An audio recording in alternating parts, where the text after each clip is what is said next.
Hola. Vanakkam. Namaste. Merhaba. Hello and welcome to Enactus Magdeburg. We are 24 members from 12 different countries. Our office is our place where we scare people. We have the best energy. We are Enactus Magdeburg. Good afternoon, everyone. I am Omar Kimir, and we are here today for our Enactus Advisor Pitch. So you might ask what Enactus is. Enactus is a group of students which we try to build up projects to better our future and everyone else's. So Enactus stands for an action, entrepreneurial action us. So that's actually what Enactus stands for.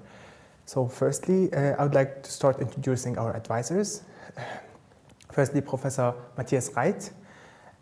He's the founder actually of Enactus Magdeburg, which was called SIFE, and he's with us since 2003. Professor Andreas Vogt, he is in our team or as a faculty advisor since 2012, and finally, Frau Dr. Siebold. She's also with us since 2018, and I would like to welcome everyone here today and thank you for coming. So next, I would like to say we're going to be presenting two projects today. The first one is HyDrop, and then secondly, after a small break, we're going to start with our second project, which is Lotous. And in between, there will be a 10-minute break, not a very long one, so we won't be boring. And so firstly, Mohammed Khalifa will be presenting his project over a video because he's been sick, and that's why he couldn't be here personally today. So yeah, let's start by seeing Khalifa's video and our project HyDrop.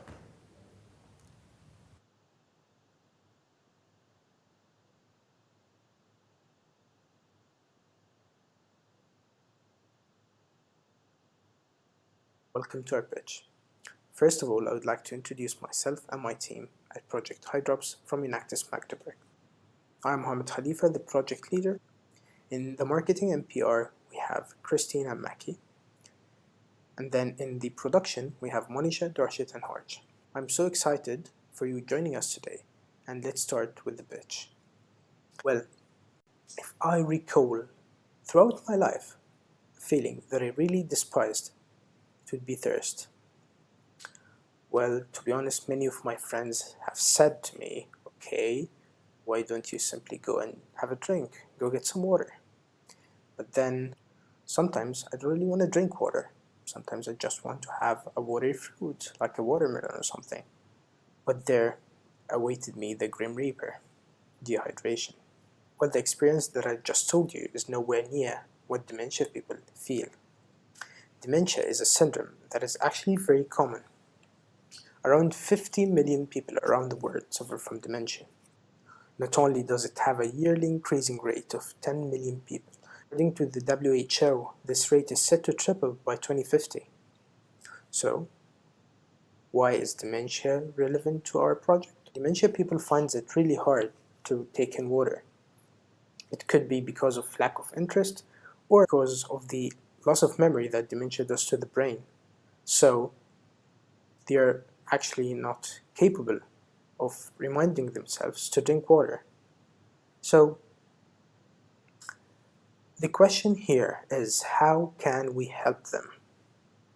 And to better understand how our project fits in the whole equation, the articulation of our project revolves around creating a jelly bean. A jelly bean that will replenish the body with the essential water and electrolytes. This water intake and electrolytes are essential for the body to function. The jelly bean is made up of four main components. It's mainly made up of water, a binding agent like agar-agar or gelatin, a fruit extract, and then a sweetener. During our work on the prototype, we are hoping to reach a ratio of 7 jelly beans to 1 glass of water. And to better understand how our business works, Let's have a look at the following slide. Our team is connecting with the production facilities to create our product, which is then will be sold to the elderly through the elderly homes. And in order to empower a group of people as an Enactus project, we chose to include the caregivers as our empowered group. After we set up the business and get it going, the model will look as following. Our current stance in the production is that we are creating the prototype and we are trying to find a professor at the university that would help us finish the product. We are calculating our options for production facilities and whether should we team up with a brand like K-Cheese or we could go to a factory and produce the HyDrops there. And after we figure that all out, we will be essentially ready for production. Caregivers are the managing entity of our project, and after we hand in our project to them, they will be responsible for the connections, logistics, and selling.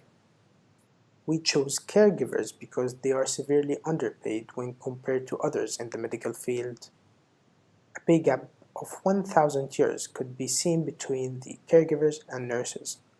This pay gap could be the reason why a huge number of professionals stopped entering this field, and there is a huge lack of caregivers in the market. Project HyDrops will give them an opportunity to increase their income. The revenue from the sales will go through the following channels: to the production of the HyDrops, and to the raw materials, logistics, and then finally the income of the caregivers. Our progress right now is as follows. We created the first prototype. In the background you can see how the first prototype looks. We are also contacting a research partner at the university to help us in the production. We are preparing surveys for the contact with the elderly. We are finding raw material suppliers and contacting the production facilities. And next I'm going to go through the milestones for the next couple of months. First of all, we want to finish working on the prototype by September, and by October we close a deal with 3 customer elderly homes that will be able to purchase our product. And then we hand in our work to the production facility by November, and once that is done, we can establish the distribution channels, and then we sell our first batch. So in a nutshell, that was our project and latest updates. Thank you so much for taking the time and being here, and we're looking forward for your feedback. Thank you. Hello. First of all, thank you very much, Khalifa, for your beautiful presentation. Now, as I said, Khalifa can't be here physically today. That's why we are getting him on Teams call, and the professors will ask him all possible questions, and he will answer them. So, is Khalifa with us? Couple of minutes, couple of seconds actually. In a couple of seconds he will be with us. We will start with Dr. Professor Vogt, then we'll go to Dr. Frau Siebold, and finally we'll go to the questions of Dr. Matthias Reit. If Khalifa is... Good. Then we are going to start with the questions of Professor Vogt. So, Professor Vogt, please.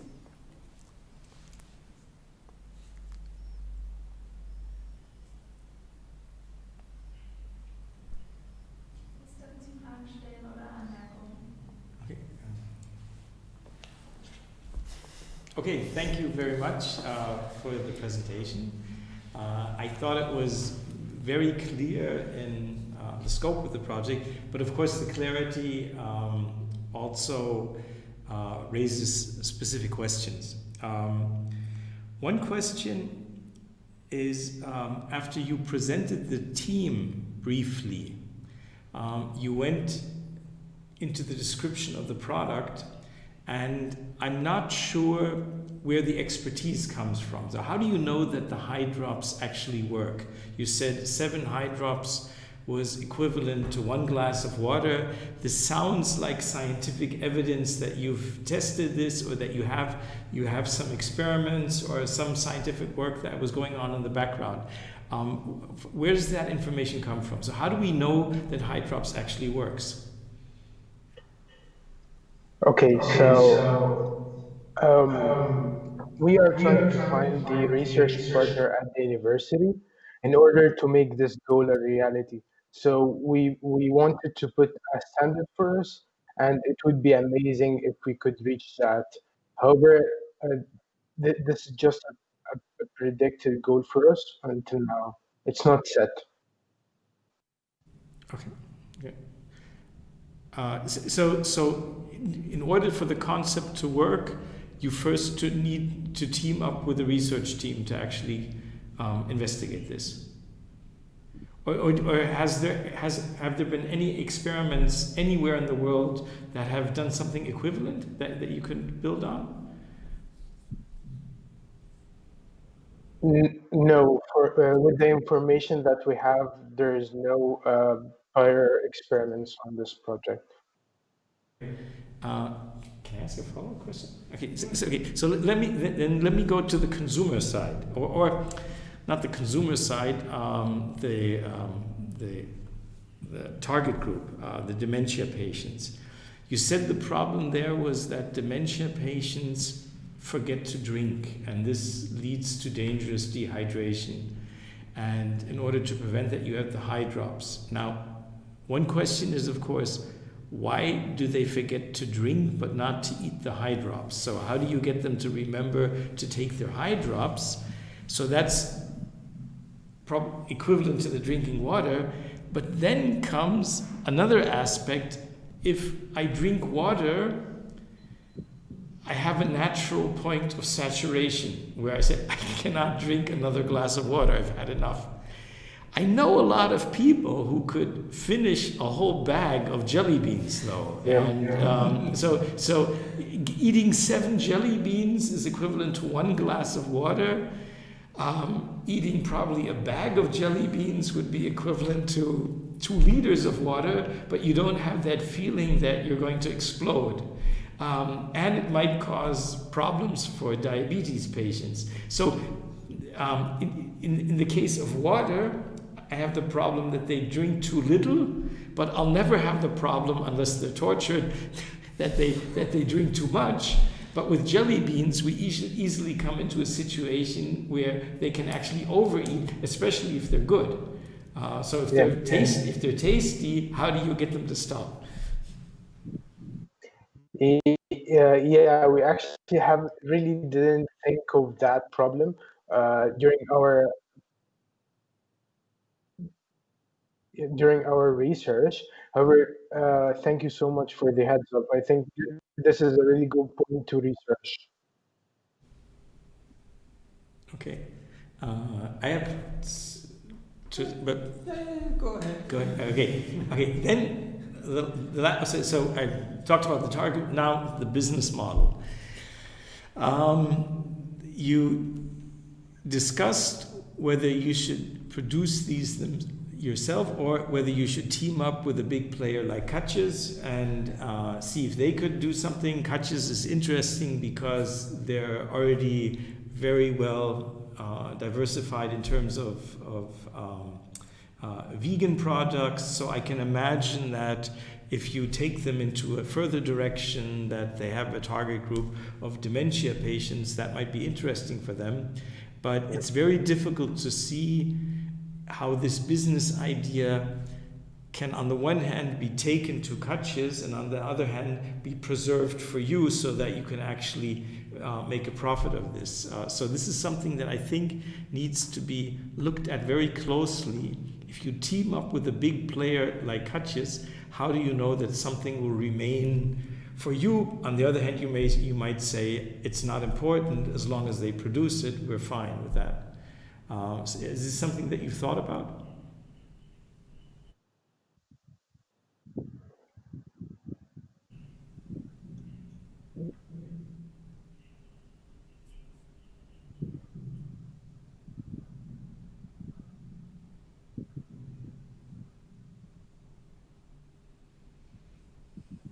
Did the message go through? I think that's a no. What? I don't think so. Yeah, I'm sorry. It's a bit laggy.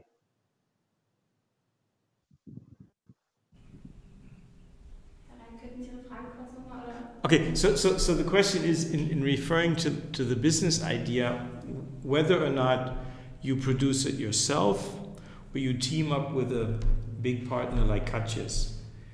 The question is always, being a non-producer, this is not the typical situation of a joint venture. You have this idea, and if it's interesting, and Katjes says, we'll produce it, what are the stakes for you? What are the stakes for the Enactus team? Or is the objective of the team simply to bring the idea onto the market, and then you're satisfied if Katjes takes over and says, okay, this is a market for us, we're going to make a profit of this, we're fine with that? Or do you want to remain in the business? No, of course, we want to remain in the business, encourage our target group, because if cages, for example, take over the business, I think it would be very hard for them to include the caregivers unless they are focused on social entrepreneurship of the idea. So in order to do that, we have put in the option of opting for an outside factory to do the production for us, at least for the beginning, and then if the business model works, we could transfer that to KTs under the conditions that the business model stays the same. Okay. Halbwegs, yeah. Yeah, I could imagine that when you team up with a big producer, that maybe they have an incentive to also cut out the caregivers. So Yes. a big part of your empowerment approach includes the caregivers, you probably need to think about which producer would be the right one, and if it's someone like Katjes or someone from more into the field of water provision, I wouldn't advise an organization such as Nestle, just because I don't think mission-wise it would fit together. But maybe thinking about as it is intended as a health product, that maybe a producer of candies, it sounds like maybe a conflict that you could meet there. So I think it's a great idea to get someone on board who has a lot of market power, but it is probably also a difficult route to take, and you need to be just cautious how you want to approach that. Indeed. Actually, I think that there might be alternative producers. For instance, I think in pharmacies, the company EMSA sells these droplets for different occasions, for coughs, for whatever, for sore throat, and they might be interested in something that replaces water for dehydration. So they might be an alternative partner to look at. Yeah, or I was also thinking about all those producers that are interesting for athletes because they produce high nutrition food in small bars. So maybe there could be a good partner as well. But I really like the idea of those drops. And as my grandmother's getting into the target group of being sick with dementia as well. So I would encourage you, if you have started the production and already have, I don't know, a test that you could do. So maybe just also going to an elderly home and just see how the regular daily procedure is in how does their day look like, and when would they be together, and maybe just also have a test that you maybe put some candies on the table and just see what the behavior is in their kind of natural environment, and how many of the candies they would eat on their own without having someone reminding them that they need to drink. of course, we definitely should put that on our milestones. Yeah. Yeah. And maybe one question from, as I'm from the engineering faculty here, you talk about your team and 3 of the students you have are working in production, and you have shown us already a product. So for me it was interesting to see, but also the question came up for me, how much do you want to produce on a research level? What is the amount you are having in mind? Is that just one batch you want to produce here, and once it's finished you are going to another facility? Or do you think more about having a local production first, serving elderly homes here in Magdeburg for a certain period of time with your own production? So the question would be, where would you like to do this? And as this is a food product, there are unfortunately many regulations on the German market to sell food products and to bring food products to certain people. So there is, of course, a need for your team to find out what the regulations are and what you can really bring into those elderly homes to make sure that this is all safe for everybody. Do you have something on your team? Yeah, for now we are planning to finish the prototype here in the university, and then once we are done with the first prototype batch that we could try between us as a team, we are thinking about getting that done with the whole regulations with the food and whatnot, and then we could push that to the production facilities. So for now, it would be just the prototype here. Even for the prototype, you need some kind of safety measures, and elderly homes would probably take your product in case only if you can show them this is a safe thing to do. Okay, so just keep that in mind. And maybe approach us, because we have experts at our faculty who deal with food products all the time, and we have, of course, also the expertise to maybe do some checks for you to make sure that this is all, so to say, good for everybody. Sure. Okay.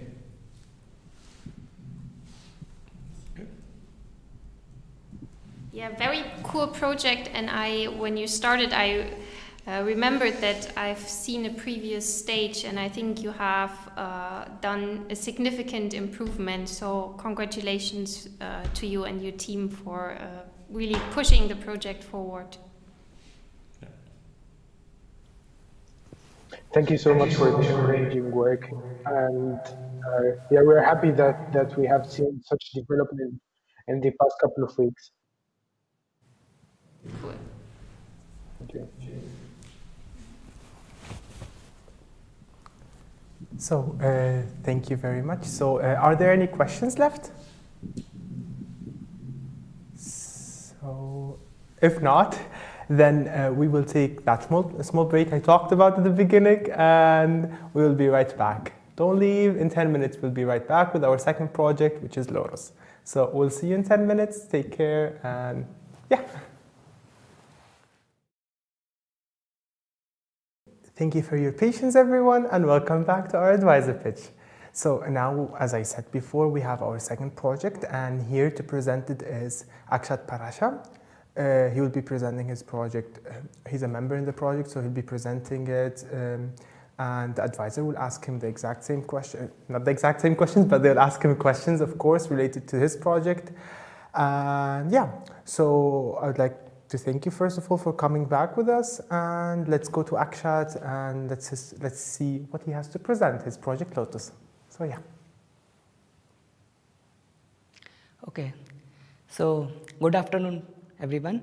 So today I will be introducing our project Lotous. Our main motto is leave the roof to us. So meet our team. We are a diverse group of students from different parts of the world with engineering and business background, and we frequently meet virtually and brainstorm our ideas over this project. Yeah, CO2 emission is the big problem, and as you can see, from 1980 to 2020, in 40 years, the CO2 emissions has been from 18 billion tons to 38 billion tons. This is the reason behind global warming. And second graph shows us the global tree cover loss. So as you can see, from 1980 to 2020, we have lost 5 million hectares per year of trees to 30 million hectares of trees per year. And this is of course a big problem for insects, and there will be lot of less green areas. So yes, the solution is more plants in the city and more living space for insects. Now I am introducing our green card. So this is just a prototype, and still a lot of research and development is still going on this concept. We want to make it as smooth as possible. We want to give it a good texture and just small enough so that it could fit in your pockets. Just a small card you could carry in your wallet and pockets. So this is our business model. So as you can see from the blue line, we will use this card to give customers, and they will give us promise of a green supporter. And then they will use this green card as a loyalty and transactions to the various shops, for example coffee shops and restaurants. And then with the increased revenue of their shop, they will give small percentage of their income to our green card. From this green card, we will fund our project Lotous. So by giving the rewards and transactions, we are also giving them a promise of green supporters, products and services, and sustainability image. And with the revenue generated from the green card, we will spend the money on our roof planting system, which is lightweight, easy installation, and resistant and durable. So we have spent a lot of time and research in the development of our roof planting system, and we have already decided the geotextile material, substrate, and seeds we want to plant, and dark parfait. So we have chosen this plant Weiser Moerpfeffer, and this is the best and outstanding plant with the CO2 absorption rate of 1296 grams per square meter. Yes, so markets we are targeting is the university, rooftops, for example bibliotech and informatics building, and another market will be our partners, for example Wobau and SVM. We will sell our green images to them and partner with them. And this is our future business plan. So we are planning to combine the carbon neutral clothing with our project. So we are looking for partners of fashion stores in Magdeburg and in Berlin, so that we could partner with them. And also we are also planning with the carbon neutral traveling. So we are looking for partners who could support us in this carbon neutral traveling. So Flexibus is one of the good example of carbon neutral traveling. And of course in future we are also planning to sell the plants. Yes, so this is our project timeline. In May 2020, we have spent our lot of time on the prototype research and development, and by the July 2020, we want to accomplish the prototype on the premise of Magdeburg area and install it on the university building. We have already gotten the area from Magdeburg. It's 10 meter square area, and we are about to start our prototype from next week. In the December 2020, we are planning to achieve one green building and green card. We want to achieve at least one university building with rooftop planting and introduce green card in the Magdeburg. And by the February 2021, we are planning to get our first contract with the renting companies in the Magdeburg. And by the middle and late 2021, we are aiming to cover as much buildings with the green rooftop as possible. Thank you. Thank you very much, Akshat Pasha, for your presentation and for your time, of course. So now we're going to go to our professors so that they can ask you all the questions they have. So be ready. And so there will be no literally order of asking questions. Whoever wants to ask is free to ask. So please, now to our professors. Okay. The questions that I have, or the main questions that I have, are more technical in nature. You introduced as a plant Weißer Mauerpfeffer. You said due to its good performance in attracting CO2. Yes. What would be very convincing in setting this up as a project is to rank Weißer Mauerpfeffer relative to alternatives that seem natural. So not necessarily trees, which probably are difficult to plant on rooftops, but if you would take different plants and say among these Weißer Mauerpfeffer outperforms the others by so many percent in terms of attracting CO2. That was the point, right? So I think in order to convince anyone, a potential investor, I think it's important to understand how good Weißer Mauerpfeffer. If it's just marginally better, since it's a white plant, if all Magdeburg rooftops are covered with white plants, it might look like winter and become depressing. I don't know. So maybe a more colorful interaction would also be nice. Then another question is, I've never thought about this. Is actually an interesting guesstimation exercise for my lecture. How many square meters of rooftop do we have in Magdeburg? I'm not sure.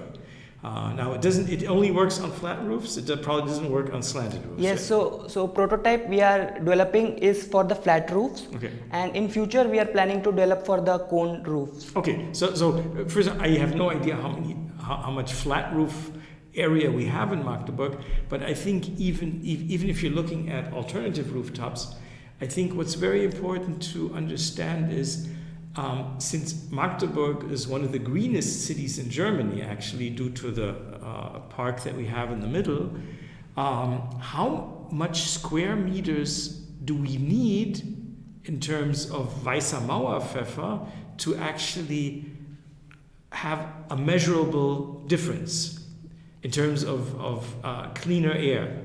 Now, how much more you need to attract insects, I also don't know. So they discovered by coincidence that Paris has surprisingly many bees simply because of all the rooftop plants, but this was never intended. This happened. So if you actually do this as a project and you intend to change something, how much Mauerpfeffer do you need on the rooftops so that any instrument actually says we have an improvement and this must be due to the Weißer Mauerpfeffer? Yes. So we are, after we develop our prototype, so we will measure how much CO2 absorption it will actually absorb, and also after that we are planning to go to city of Magdeburg with this prototype and convince them, okay, we have this prototype on 10 square meters of area, and we will ask them for help to measure the CO2 absorption rate of this prototype in the 10-meter area, and then we will expand based on that calculation to other buildings and other rooftops. Mm-hmm. And Professor, regarding to your first question, like why we chose Weißer Mauerpfeffer, we chose because we had 4 plants, and we chose this Weißer Mauerpfeffer because it was cheapest, it required least water, it required least sunlight, and it is durable. Like pesticides won't and soil erosion won't affect this plant much as compared to the other plants. Mm-hmm. So maybe I can come to that point also. I also wrote down the number you put up. As an engineer, you probably... Are you from the engineering faculty? Yes, Professor. Oh, okay. If you put up a rate, you always should also put in a number of time, because this one number you give us is not telling us. So what is this amount meant? Is it per year? Is it per day? Is it per plant cycle of this Weißer Mauerpfeffer? Okay. So you give this number, and I don't really know what the number means. It could be a big and a small number. You have to give us a better rate, so to say, in order to really judge. It's close to what Professor Reit already said. You have to maybe do a comparison. That would be nice. And also give us kind of an idea, okay, what is that number actually meant to be? So a rate always has to have a certain time frame included. Okay, so this number was calculated for over the year, for 1 year. Okay. And another question I had from the perspective of what is the target group here? So I think if people will invest in your green card, give you money for this and get some incentives back. Yes. But from the rooftops and the greener space, everybody wins. So the question for me was, why should people actually give you money for this one and other people will not, but they all will win from that? So I don't see the distinction between who is really going to win here and why would I actually give you money for your green card and why not give it to the BUND, so an organization which is also trying to put up nature everywhere, or to Greenpeace or whatever other organization there might be. So what would be the incentive to really help you with green space? So our plan is to basically sell the image of the prototype. So after developing the prototypes, we will get into the talks with the University of Magdeburg.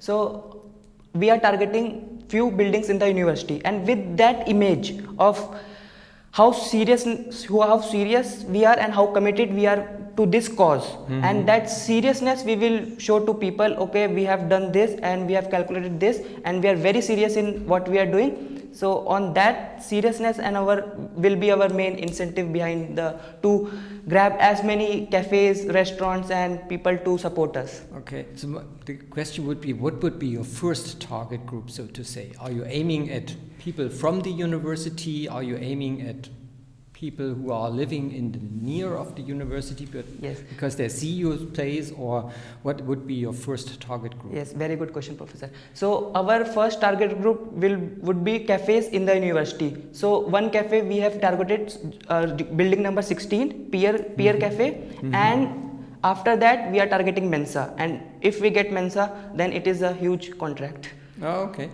Okay, so this is the buildings you are targeting? Yes. And maybe one more question I would have. Usually rooftops are now kind of interesting for many people, for example for photovoltaics too. So do you think there will be a competition between having a green roof or maybe a photovoltaic roof which can produce energy?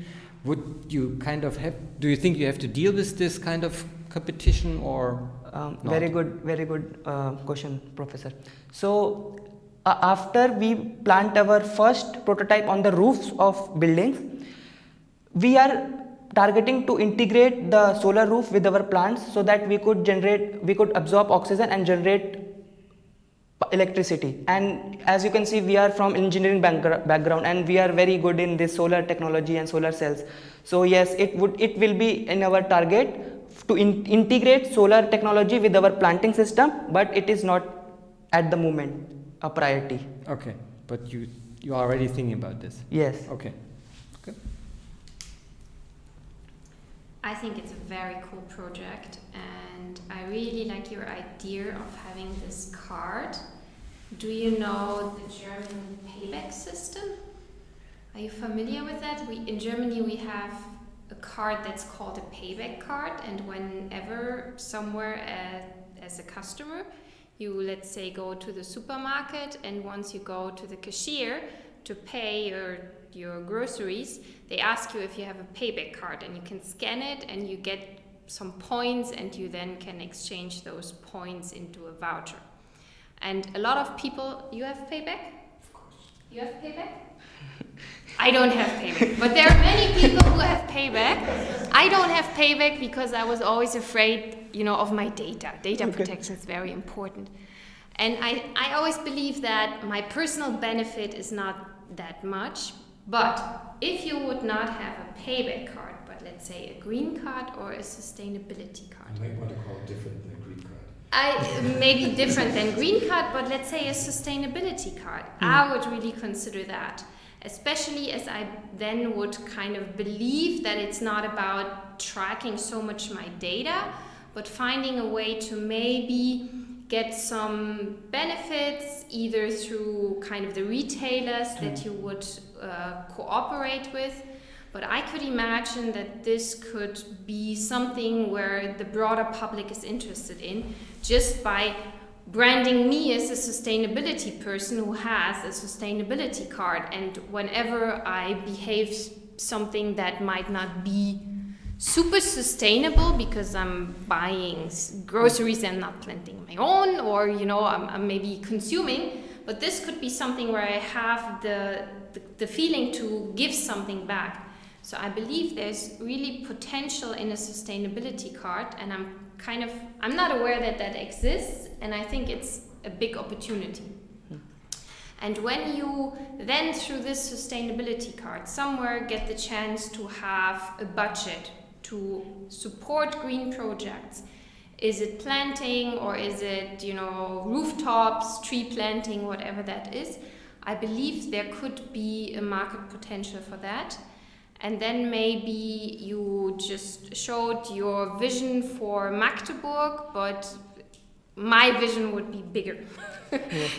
Conquer Germany with a sustainability card, and maybe have also a mechanism where the owners of such a sustainability card get the chance to maybe vote on stuff, so that this empowerment, this democratization of our environment and this giving back, when I could have the choice to maybe say, I want everything that's collected through my kind of giving back, that it's, that the students can plant the rooftops in Magdeburg. And maybe I'm not selecting the Weißer Mauerpfeffer, but I want sunflowers everywhere, and you somehow just have the idea of having something where maybe you interact with the consumer again in order to just strengthen your mission with the sustainability card. I think that's kind of a super idea. To take up that point, I think that a sustainability card would work best as a local concept. So I'd be willing to be a part of this if I see what's happening. So if you put this at a national level and I'm basically contributing to Weißer Mauerpfeffer in Bavaria, it might not interest me that much. But if I see the plants being planted in my neighborhood, so if this is a neighborhood concept, the grocery store in my neighborhood is contributing to what's going on, then I think you could still scale it by saying we can do this in every separate region. It's the same sustainability card, but my sustainability card is responsible for projects around me here, and the sustainability card in Bavaria would be responsible. So you can use the same concept and scale it by replicating it. Yes. Okay, so I wouldn't scale it in terms of scope of one card, but I would scale it in terms of replication. I think this is the best way to actually let this grow. Yes. And if people see it working in other neighborhoods, they would say, I want this in my neighborhood as well. And this is very easy to install. Yes. And it will also help us to empower other people in other cities. Yeah. Great, good luck. Yeah. And one thing just for the presentation, as you opened it, there's kind of this identification of need and how you make people aware of your problem, and you showed those two graphs. And I think if you put each graph on kind of a separate slide and maybe you put some pictures with it, it kind of emotionalizes more the audience. Then I'm a scientist, so I kind of relate to graphs, but I know a lot of the audience also likes pictures. So when you can kind of relate those pictures or those graphs to also pictures, I think this would kind of make your motivation even a bit emotionally stronger. Thank you. Very cool project. Thank you. Thank you. Thank you. So thank you very much. So I would like to start thanking Akshat for being here today and presenting their project and receiving all the beautiful feedback and answering the questions from our beautiful professors. So I would like to start, that's the first thank I want to say. Secondly, I would like to thank all our professors. Thirdly, I'd like to thank all our sponsors, which you can see here and who helped us get and build up this event, and actually that this event was possible, because without them, this event would never be possible. And as I said, I would like to thank all our professors, Professor Dr. Matthias Reit, Professor Dr. Andreas Vogt, Frau Dr. Siebold. And yeah, last but not the least, I'd like to thank you for watching and for following us. So if you wanna follow us and see the progress of these projects and see where they're going, and if you wanna help us or support us, a like on our Facebook page would do. You can see it here. A follow on our Instagram, a share would be very, very thankful for a share. So yeah, just follow us, see our updates, see our future, and support us emotionally, support us physically, do whatever you want to do. And yeah, thank you for watching and have a great day. Follow us again so that you can see our next event and participate in our next event. And yeah, thank you everyone for watching and have a great day.